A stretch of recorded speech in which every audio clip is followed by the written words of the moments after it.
Hello students, आज हम chapter 2 derivatives का एक्सरसाइज के क्वेश्चन सॉल्व करते हैं। तो क्वेश्चन है differentiate with respect to x. देखिए क्वेश्चन ऐसा आएगा ना, differentiate with respect to x, या फिर क्वेश्चन ऐसा भी आता है कभी कभी, find d y by d x, ऐसा भी लिखा होता है, find d y by d x. ठीक है, तो यहाँ पे देखो जो find d y by d x है, इसको कैसे क्या मतलब होता है। D y by d x मतलब ये होता है derivative of y with respect to, किसके रिस्पेक्ट में हम डेरिवेटिव निकाल रहे हैं, विथ। तो ये जो विथ रिस्पेक्ट टू है ना, इसी को शॉर्ट में लिखते हैं W.R.T.O, with respect to x। ठीक है, अब यहाँ पे देखो जो हमारा फंक्शन होता है ना, हम लोग लेते हैं y is equal to f of x. तो जब y is equal to f of x है तो ये आता है हमारा d y by d x. ये जो हमारा x है ना, इंडिपेंडेंट वेरिएबल के रिस्पेक्ट में यहाँ पे हम d y by d x लिखते हैं। अगर यहाँ पे ऐसा लिखा होता d s by d t, तो d s by d t अगर लिखा होता तो हम क्या लिखते हैं, derivative of s with respect to t। इसको हम क्या पढ़ते हैं, इसको रीड करते हैं हम derivative of s with respect to t।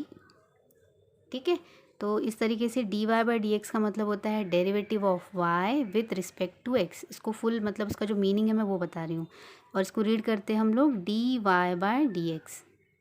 ठीक है, तो ये हो गया। अब यहाँ पे हमें क्वेश्चन में बोल रहा है differentiate with respect to x। So देखिए सबसे पहले क्वेश्चन है x to the power a plus a to the power x plus e to the power x plus a to the power a। तो सबसे पहले देखो जो भी मुझे क्वेश्चन दिया है इसको मैं ले लेती हूँ, let y is equal to a to the x to the power a plus a to the power x plus e to the power x plus a to the power a। तो सबसे पहले कोई भी question आया आप इसको y equal to ऐसा ले लेंगे ना। अब हमें क्या करना है, अब हमें इसको क्या करना है, डिफरेंशिएट करना है। तो differentiate with respect to x। ठीक है, so differentiating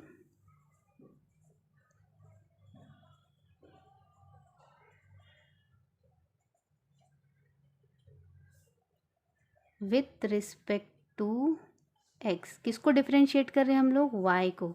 so differentiating y with respect to x we get, तो देखो ये आ जाएगा। तो देखो differentiating y with respect to x मतलब हम लोग को क्या लगाना है, मैंने आपको पहले भी बताया था, हम लोग लगाते हैं differentiation operator d by d x, left hand side and right hand side.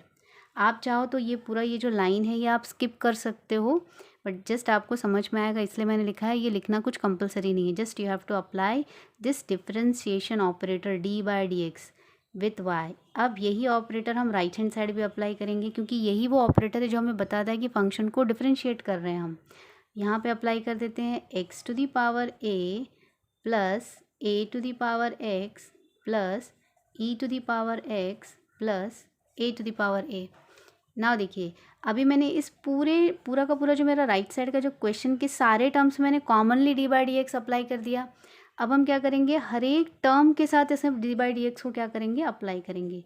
D by d x of x to the power a plus d by d x of a to the power x plus d by d x of e to the power x plus d by d x of a to the power a. ठीक है, अब देखिए यहाँ पे x to the power a का derivative क्या होता है। यहाँ पे a है, a क्या है, कांस्टेंट के जैसे है। ठीक है, कैसा, जैसे मान लीजिए डेरिवेटिव में एक एक टर्म का करके बताती हूँ ना, x to the power a है। तो अब क्योंकि ये a है तो हमें हो सकता है थोड़ा कन्फ्यूजन हो। मान लो ये a की जगह पे ऐसा होता, डेरिवेटिव ऑफ x का स्क्वायर होता फॉर एग्जाम्पल, तो हम लोगों को पता है derivative of x to the power 2, इसको डेरिवेटिव हम क्या लिखते हैं, 2 जो भी आपका ये पावर है ये आगे मल्टीप्लाई हो जाता है x to the power 2 minus 1। ये कहाँ से आया, देखो ये हमारे पास एक फॉर्मूला है, d by d x of x to the power n equal to क्या होता है, n x to the power n minus 1। n मतलब जो भी मेरा पावर है, यहाँ पे मेरा n कितना है 2, x to the power 2 minus 1, एक पावर उसकी रिड्यूस हो जाती है, तो ये हो जाएगा 2x, ठीक है। 2 - 1 = 1, तो ये नहीं भी लिखा तो भी कोई प्रॉब्लम नहीं, ये आ गया 2x। समझ में आ रहा है। तो अब यहाँ पे देखिए, अगर ये फॉर्मूला मैं यहाँ पे अप्लाई करूँगी तो यहाँ पे मेरा a है, तो ये हो जाएगा a x⁴ a-1 आएगा, ठीक है। ये तो मैंने एग्जाम्पल लिया था आपको समझाने के लिए, तो यही चीज़ यहाँ पर भी होगी a x⁴ a-1, ये वाले डेरिवेटिव से, ठीक है। तो यहाँ पे हो जाएगा a x⁴ a-1 प्लस, देखिए डेरिवेटिव ऑफ एक्सपोनेंशियल फंक्शंस का डेरिवेटिव मैंने आपको बताया था, तो ये इसके लिए आपके पास जो लिस्ट ऑफ डेरिवेटिव है आप वो फॉलो करेंगे, तो उसमें हमें पता चल गया कि a⁴x इक्वल टू क्या होता है, a⁴x इंटू log a, ये लिस्ट में अवेलेबल है। e⁴x का भी डेरिवेटिव हमें पता है, वो भी लिस्ट में है, दैट इज़ e⁴x।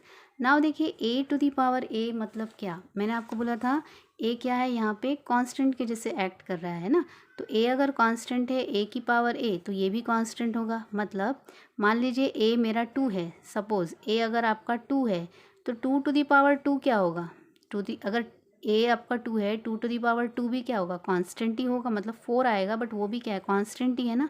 तो अगर इसका डेरिवेटिव मुझे पता है, derivative of any constant k, वो क्या होता है, 0। अब k आपका a होगा तो भी वो 0 होगा, ठीक है। k आपका अगर 2 है तो भी वो 0 होगा, k आपका अगर 4 है तो भी वो 0 ही होगा।